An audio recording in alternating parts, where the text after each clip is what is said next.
On interagit presque tous avec l'intelligence artificielle, hein. Souvent, c'est pour avoir une réponse rapide, un fait, une date. Mais si on allait plus loin, et si on transformait cet outil pour qu'il ne soit plus juste un moteur de réponse, mais un vrai partenaire de pensée? C'est exactement ce qu'on va décortiquer ensemble. On va commencer avec cette phrase. Une phrase choc qui a fait les gros titres partout. L'idée que l'IA pourrait, en quelque sorte, nous atrophier le cerveau. Elle est partout. C'est une crainte qui a vraiment enflammé les débats, mais qui repose sur une lecture, disons, très sélective de la réalité. Évidemment que non. Derrière ce titre super accrocheur se cache une réalité bien plus nuancée et, honnêtement, beaucoup plus intéressante. Alors, allons voir ce que cette fameuse étude du MIT a vraiment découvert. Alors voilà les faits. L'étude n'a jamais parlé d'atrophie du cerveau ou de baisse d'intelligence. Non, ce qu'elle a mesuré, c'est l'effort cognitif. En gros, utiliser ChatGPT pour une tâche d'écriture, c'est un peu comme se servir d'une calculatrice pour faire des maths. Ça demande moins d'effort mental, c'est sûr, et donc on mémorise moins le processus. Logique. Mais ça ne veut pas dire que la calculatrice nous rend stupides, on est d'accord?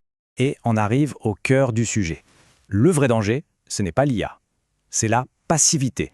Si on l'utilise comme une sorte d'oracle magique qui nous livre des réponses toutes faites, alors oui, notre muscle cognitif va moins travailler.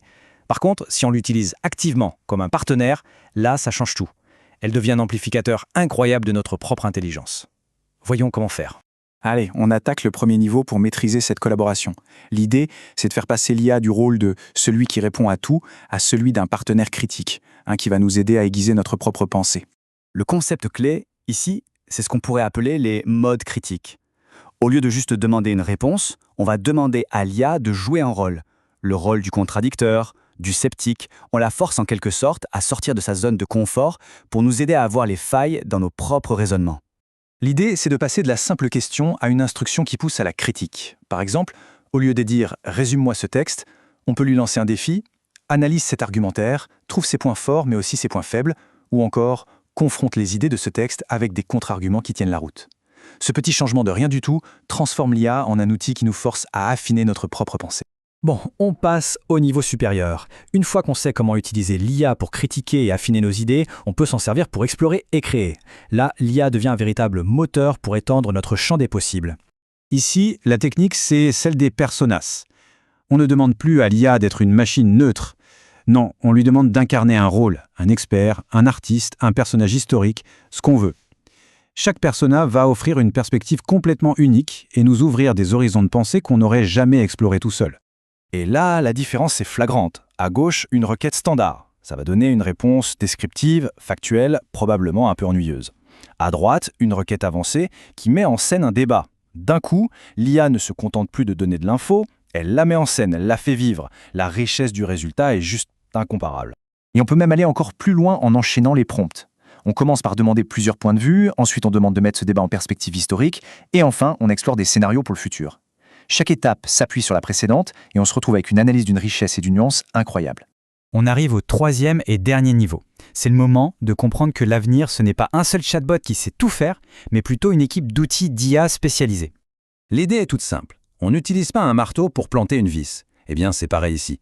On ne devrait pas utiliser un chatbot généraliste pour toutes les tâches possibles et imaginables. La vraie efficacité, elle vient de la constitution d'une boîte à outils d'IA où chaque outil est excellent dans son domaine. Par exemple, des outils comme ResearchRabbit sont géniaux pour cartographier un domaine de recherche et trouver les articles qui comptent vraiment. NotebookLM, lui, peut devenir un expert personnel de nos propres documents. Et Elicit, c'est comme un assistant surpuissant qui va extraire des données très précises dans des dizaines d'articles scientifiques. Chacun a son rôle, et ensemble, ils démultiplient nos capacités. Bon, on a vu comment critiquer, comment explorer et comment s'outiller. Il est temps de rassembler toutes ces pièces du puzzle pour définir le stade ultime de la maîtrise de l'IA, la véritable collaboration entre l'humain et la machine. Et tout ça, ça porte un nom, la cobotique. C'est l'art de collaborer avec une machine. Le but, ce n'est pas de trouver le prompt magique qui résout tout. Non, le but, c'est de construire un dialogue constant. L'humain guide, valide, questionne. L'IA propose, synthétise, accélère. C'est un travail en binôme, un binôme intelligent. Voilà une phrase qu'il faut absolument garder en tête. Une IA peut générer un texte parfait, super bien écrit, très convaincant, et pourtant il peut être complètement faux. La brillance de la forme ne garantit jamais, au grand jamais, la validité du fond. Notre esprit critique, c'est le garde-fou ultime.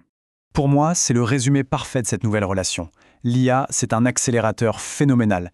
Elle nous permet d'aller plus vite, d'aller plus loin, mais le volant, la direction, l'intention, ça c'est notre rôle. c'est nous qui restons les pilotes. Au final, la question la plus importante n'est pas que peut faire l'IA, mais plutôt comment allons-nous travailler avec elle. La technologie est là, mais la révolution la plus profonde, elle sera dans notre manière de nous y connecter. C'est à chacun, à chacune, de concevoir son propre partenariat.